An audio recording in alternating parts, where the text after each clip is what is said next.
한 목소리로 고백하겠습니다. 함께 할 때 승리합니다. 함께 할 때 승리합니다. 한 번 더 고백하겠습니다. 함께 할 때 승리합니다. 함께 할 때 승리합니다.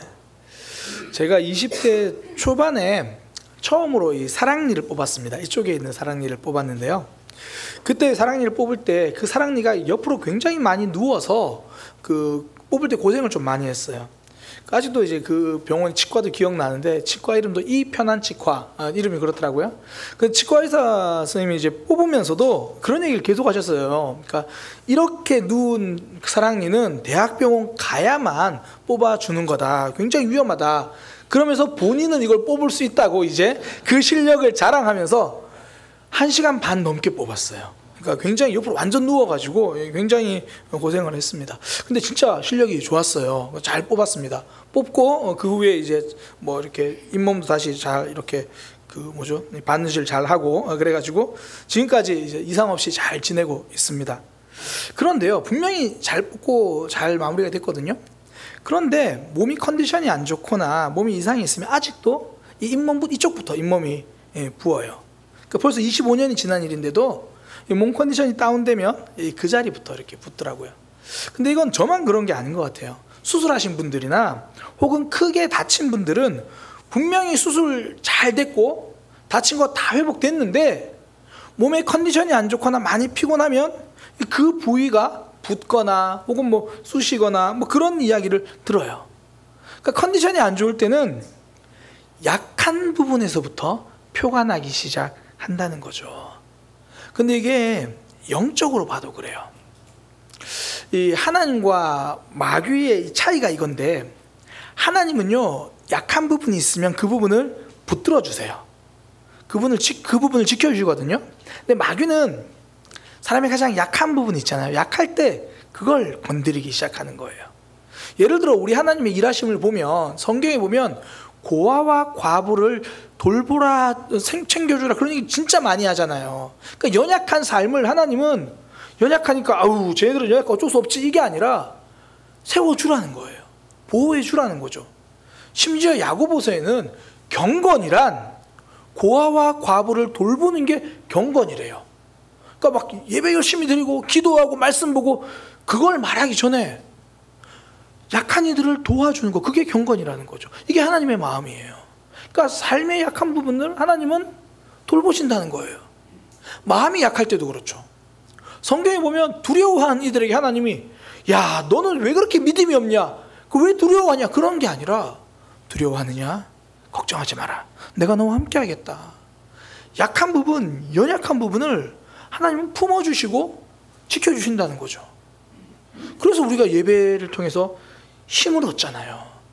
예배란 분명히 1차적인 목적은 우리가 하나님을 경배하는 거예요. 그럼에도 불구하고 하나님은 그 예배를 통해 우리의 약한 부분에 힘을 주시고 무너진 마음을 세워주시고 우리가 하나님을 통해 은혜를 경험하게 하시잖아요. 이게 하나님의 일하심입니다. 약한 부분이 있으면 하나님은 채워주세요. 붙들어 주십니다. 그런데 마귀는요 그렇지 않아요. 약한 부분이 보이면 그것부터 공격합니다. 집요하게 그것만 노려요. 예수님이 금식하고 이제 금식하시고 난 후에 마귀가 와서 탁 유혹하는 게 먹을 거잖아요. 돌을 떡으로 만들어 봐라. 예수님도 배고프시거든요. 배고플 때는 민감합니다. 예민해요. 근데 그걸 딱 노리는 거예요.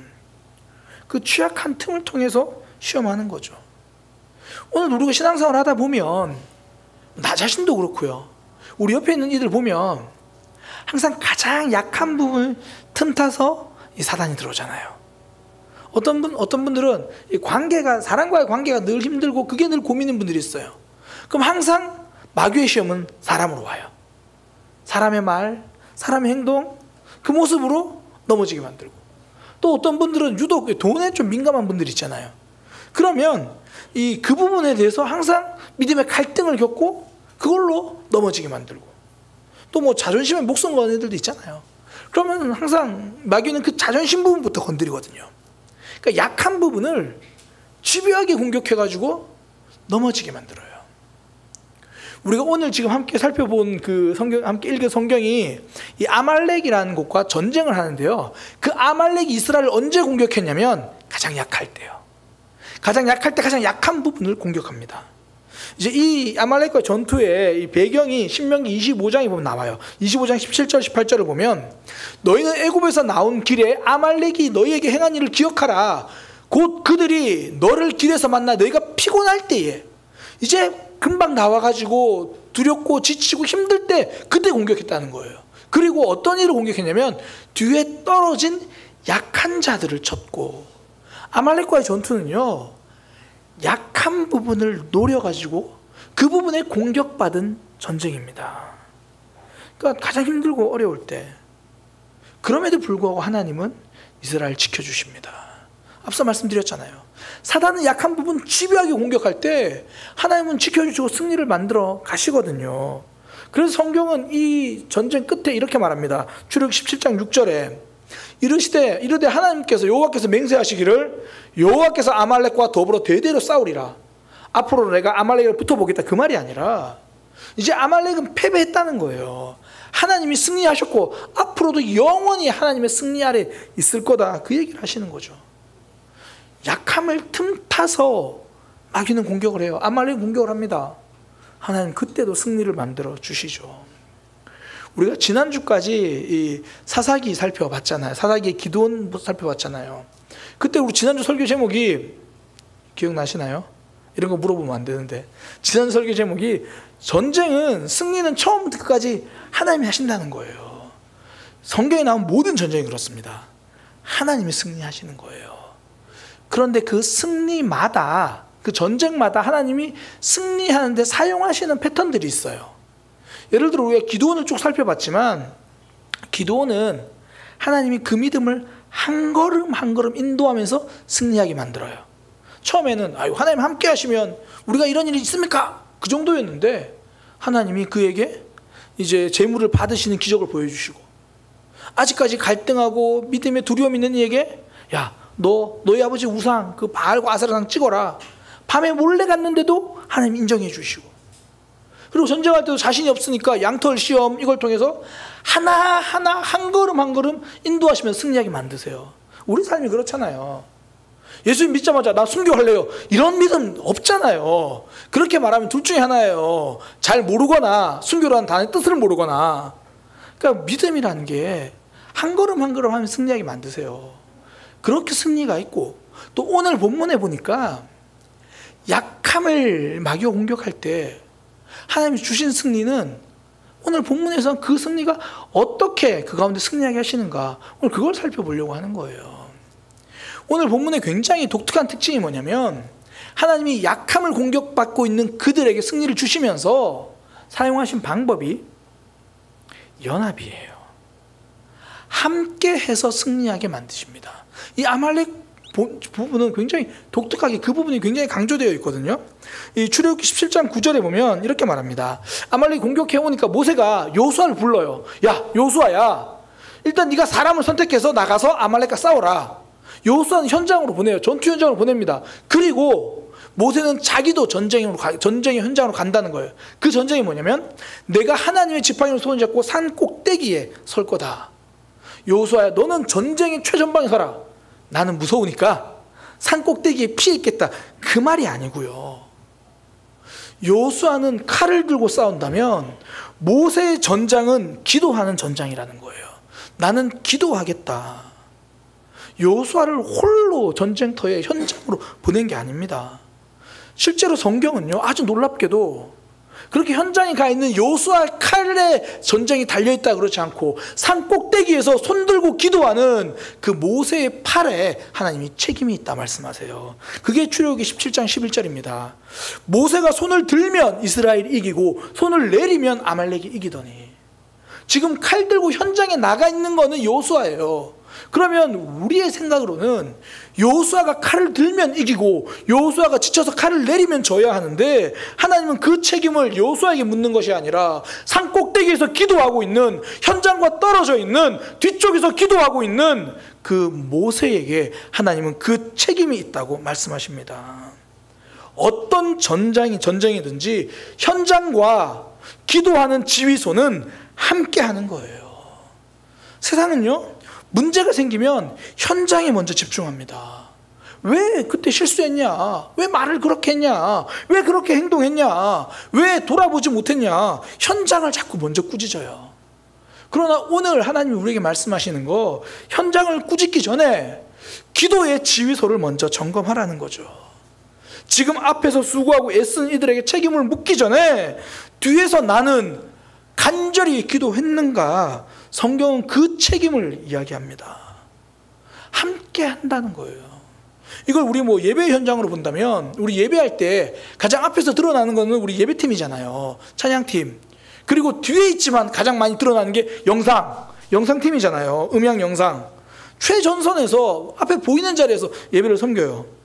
근데 때로는 찬양팀 악기에서도 뭐 좀 문제가 생길 때도 있고, 어떨 때는 이 영상에 특히 뭐 파워포인트가 막 나와야 되는데 분명히 가사는 지났는데 파워포인트는 지나지 않고, 뭐 분명히 이 찬양하고 있는데 다른 가사 막 나오고 그러잖아요. 그러면 나도 모르게 영상팀 뭐해? 영상팀 뭐해? 목사님 저는 고개 안 돌리는데. 그렇죠, 눈치 보여서 고개는 안 돌리죠. 마음은 다 돌리고 있죠. 영상팀 지금 빨리 확인해야 될 텐데. 그때 하나님이 우리에게 말씀하시는 건 영상팀 뭐해가 아니라 너 예배 위해서 기도했냐 그거예요. 그 책임을 물으시는 거예요. 음향과 영상을 위해서도, 예배팀을 위해서도 내 기도의 팔은 내려갔었지 않느냐. 현장의 치열함이 승리로 이어지기 위해선 기도의 간절함이 필요하다, 하나님 말씀하시는 겁니다. 뒤에서 하는 기도가 앞에서 드리는 예배를 책임진다는 거예요. 그러니 문제가 생겼을 때 현장을 꾸짖기보다 기도의 지휘소부터 점검해야 합니다. 현장의 문제는 곧 기도 지휘소의 문제일 수 있다는 거죠. 요즘 한국 교회가 이런저런 문제가 많다고 말을 해요. 슬픈 건 부인할 수 없는 사실이에요. 그런데요, 그럼에도 불구하고 한국 교회가 이런저런 아픔 속에서도 여기까지 올 수 있었던 건 하나같이 고백하는 게, 공통적으로 고백하는 게 새벽에 눈물로 기도한 어머니들의 기도 힘이잖아요. 누구보다 아침 일찍 일어나서 새벽에 기도하고 아침을 준비했던 그 눈물의 영적 전투가 하루를 시작하는 가족들의 삶을 이끌었잖아요. 한국 교회를 여기까지 이끌었잖아요. 뒤에서 기도하는 그 기도가 믿음을 이끕니다. 믿음의 승리를 만드는 거죠. 제가 청소년 시절에 이제 청소년 수련을 하면요, 교회 집사님이 수련을 함께 따라가세요. 물론 이제 가장 표면적인 이유는 밥을 해주시기 위해서죠. 이전에는 뭐 수련장 가면 뭐 밥 해주는 식당이라는 개념이 없으니까 집사님들이 솥 들고 가서 쌀 들고 가서 밥을 해주세요. 그런데 따라가신 이유가 밥만은 아닙니다.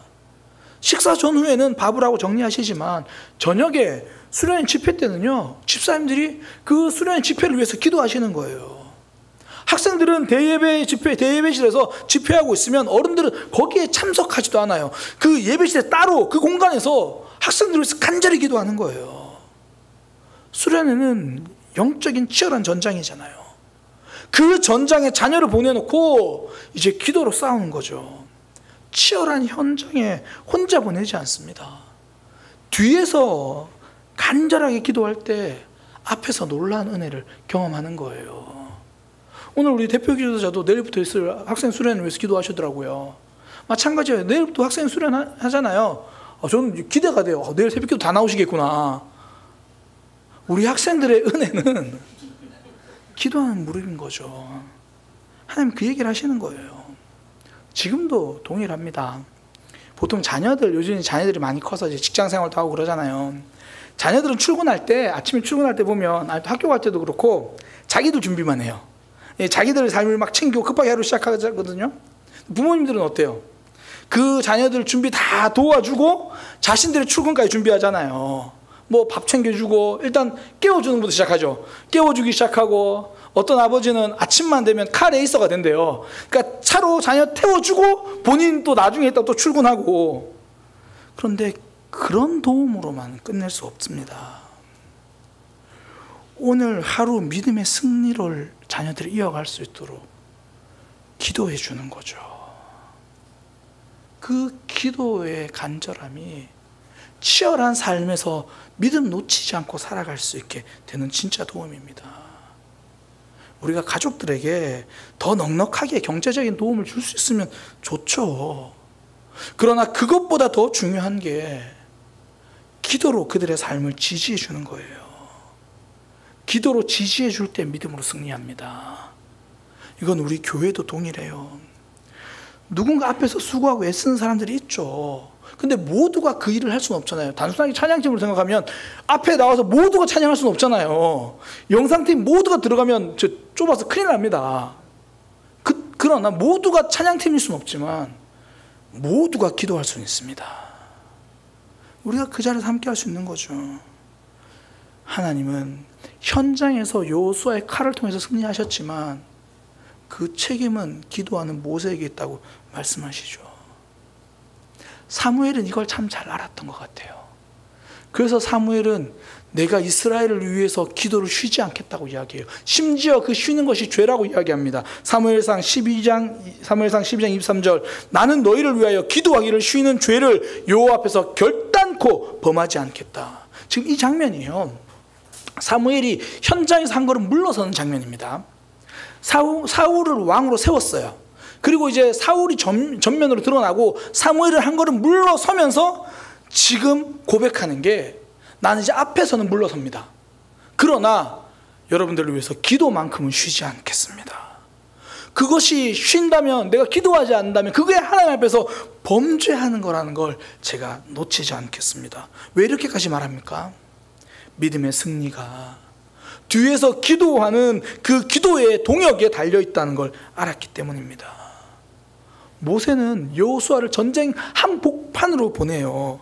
그리고 뒷짐지고 있지 않습니다. 자신은 더 치열한 영적 전장 산 꼭대기로 올라가는 겁니다. 하나님의 지팡이를 들고 산 꼭대기로 올라갑니다. 우리 가정에도 우리 교회에도 하나님의 지팡이를 들고 산 꼭대기로 올라가서 기도의 싸움을 싸울 분들이 누구십니까?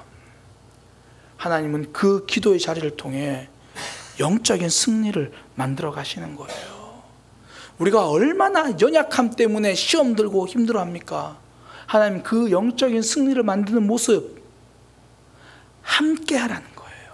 현장에 있는 자나 뒤에서 기도하는 자나.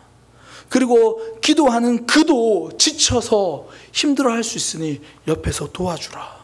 산 꼭대기에 기도하고 산 꼭대기에는 기도하는 모세만 있는 게 아니라 모세의 손을 붙들어주는 아론과 훌도 있습니다. 출애굽기 17장 12절 모세의 팔이 피곤함에 그들이 돌을 가져다가 모세 아래 놓고 앉게 하고 아론과 훌이 한쪽엔 이쪽에서 한쪽엔 저쪽에서 모세의 팔이 내려오지 않도록 붙들어 주니까 그 손이 해가 지지도록 내려오지 않는 거죠. 모세의 손도 피곤하면 내려옵니다. 누구나 다 손이 내려갑니다. 그 옆에 있는 이들은 손 내려갔다 지적하고 판단하기 위함이 아니라 붙들어주기 위함이죠. 지쳐서 내려오는 너의 손을 붙들어주는 것이 나의 승리입니다. 열심히 기도하는 손 안 내려오면 좋겠죠. 그러나 누구나 다 손은 내려갑니다. 중요한 건 옆에서 붙들어주는 손이죠. 붙들어주는 손이 있어야 끝까지 사명을 감당합니다. 저는 제 개인적인 고백이지만요, 사람 복이 참 많다고 생각을 해요. 또 주변 사람들도 다행히 인정을 하시더라고요.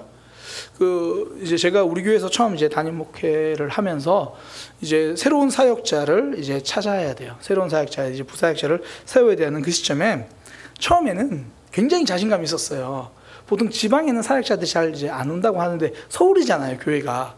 서울이기도 하고 또 제가 이제 담임 목회를 한다고 하니까 이 아름아름 그 이야기가 소문이 나서 저를 아는 이 선배 목사님들 중에서는 본인의 자녀들을 우리 교회 부사역자로 이렇게 좀 되게 세우고 싶어 하셨어요.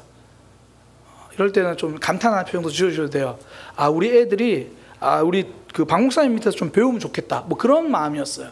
그래가지고 실제로 이제 목사님들이 자기의 자녀들을 그럼 박 목사가 같이 좀 데리고 있으면 좀 가르쳐줘. 그리고 왔어요. 와가지고 그래. 그럼 뭐 거의 이제 아버지가 그렇게 낙하산으로 왔으니까, 추천으로 왔으니까 사역하는 거잖아요. 그래서 어떻게 사역할 건지 이야기를 한참 했어요. 그 2주 후에 전화가 왔어요. 목사님, 이런저런 사정 때문에 못 갈 것 같습니다. 제가 면접 때 도대체 뭐라고 말을 했는지. 그리고 나서 또 이제 그렇게 못 온다 연락을 드니까 다음 순번에 기다리고 있던 또 어른 목사님이 그러면 우리 자녀 갖고 거기 사역했으면 좋겠다고. 그래서 또 왔어요. 면접 봤어요. 이번엔 2주도 안 걸리더라고요. 한 주 만에 전화가 왔어요. 목사님, 사역 못할 것 같습니다. 그때부터 막 자신감이 막 내려가기 시작하는 거예요.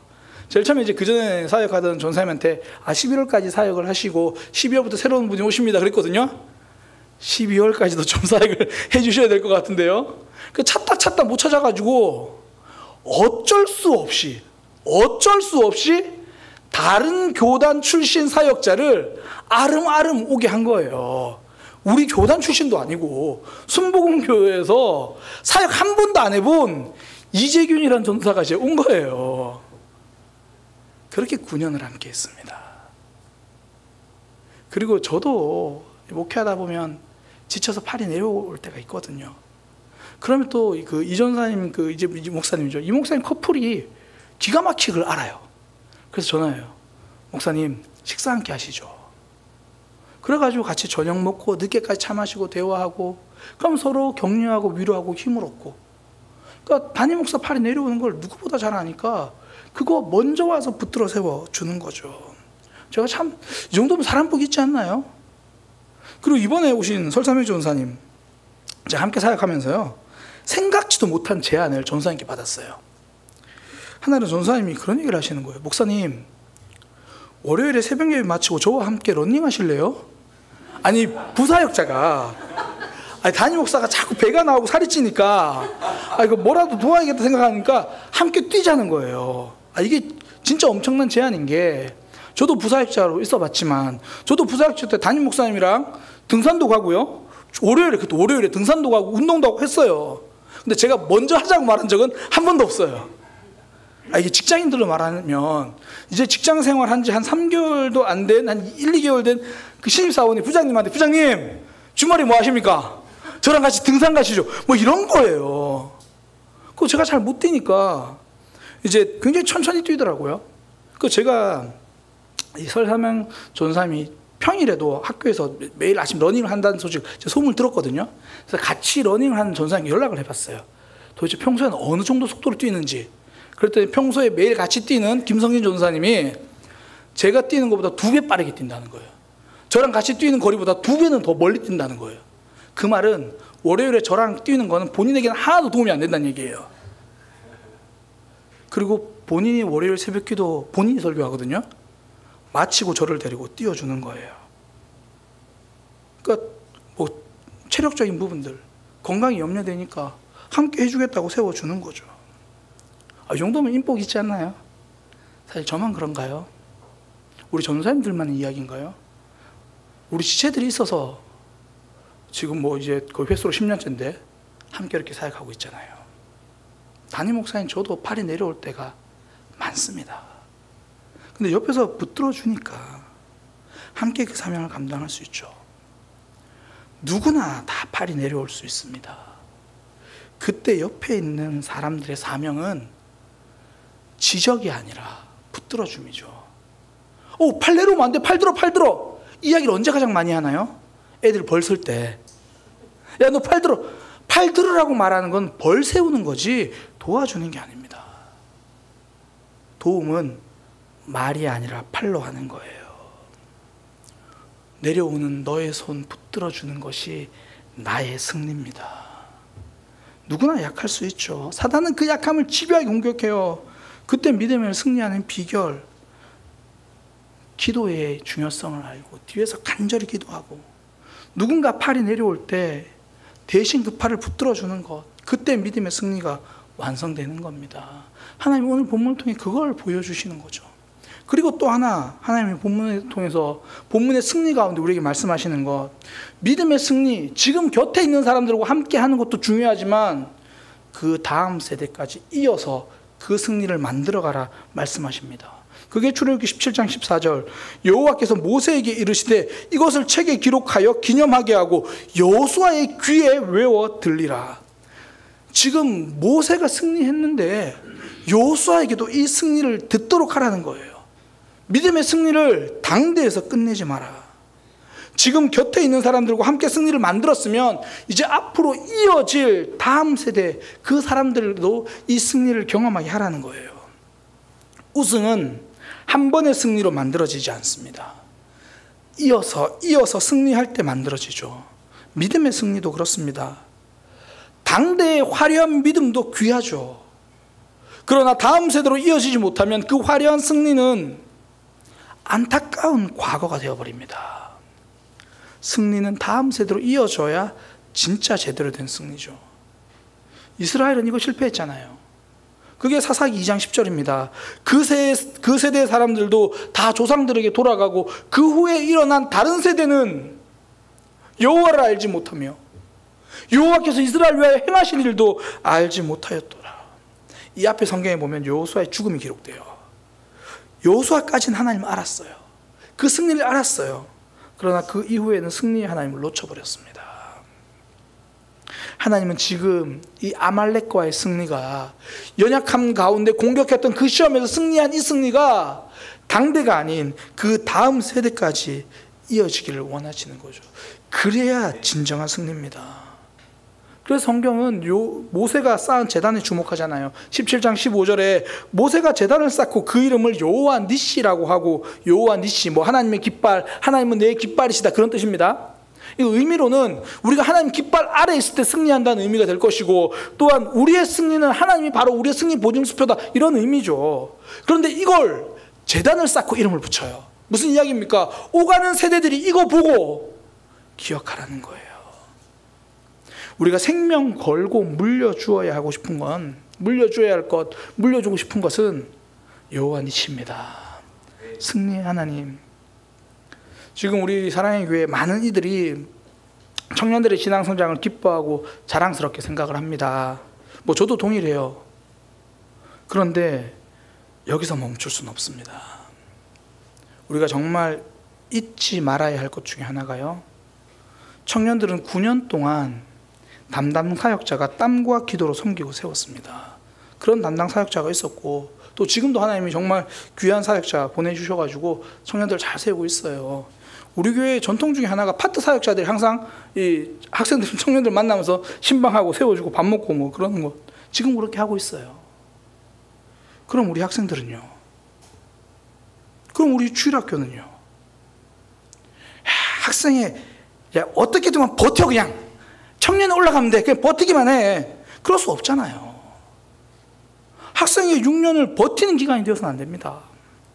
믿음이 탄탄하게 준비되어지고 정체성을 고민하는 사춘기 시절에 내 믿음의 정체성도 함께 고민하면서 하나님을 만나는 그런 성장의 시간이 되어야죠. 우리가 지난주에 교회 통합이라는 주제를 가지고 그동안 함께 기도하고 고민했던 가장 큰 이유 중에 하나가 이 다음 세대였잖아요. 청년뿐 아니라 학생회도, 나아가 주일학교도 그들을 위하여 눈물을 흘리고 땀 흘리고 함께 만나서 시간 보낼 수 있는 사역자를 세울 수 있도록 하자. 그래서 우리가 함께 마음을 나눈 결과, 아직은 우리 마음이 하나됨이 아니라, 지금은 통합이 아니다, 여기가 맞죠. 하나됨이 먼저니까. 그러면 이제 하나님께서 하나됨을 주실 때까지, 아니면 하나님 다음 사 열어주실 때까지 우리는 기다리자. 그게 아니죠. 바로 지금이죠. 다음 세대를 위해서 우리가 달려가야죠. 한 마음 주실 때까지 다음 세대를 위한 마음을 접어둘 수 없죠. 통합만이 지상인 과제인 것처럼 이대로 멈춰 있을 수는 없습니다. 청년들이 믿음 성장을 이루고 승리를 만들어간 것처럼 우리 학생들도, 우리 주일학교도 그런 성장, 그런 승리를 이어갈 수 있도록 다시 믿음의 불길을 일으킬 때입니다. 우리 어른들 2007년인가요? 2009년인가요? 이 건물 구입하고 지키시느라 굉장히 많이 헌신한 거 잘 알고 있습니다. 땀 흘리고 피 흘리며 세워온 거 잘 알고 있습니다. 그런데 이제 그 헌신 한 번 더 해주십시오. 대신 달라진 게 있습니다. 그때는 꼬꼬마던 그 아이들이 이제 청년이 돼서 이제 이 아이들과 함께 그 헌신의 짐을 질 수 있습니다. 제가 올 하반기부터는 정말 적극적으로 청소년 사역자들 찾을 거고요. 내년에는 꼭 청소년을 위해서 피 흘리고 땀 흘리고 눈물로 세워갈 사역자를 세울 거예요. 그 일을 위해서 다음 세대 사역자를 위한 예산 편성할 거고요. 함께 헌금할 겁니다. 믿음의 승리를 이어갈 다음 세대를 함께 세워가는 거예요.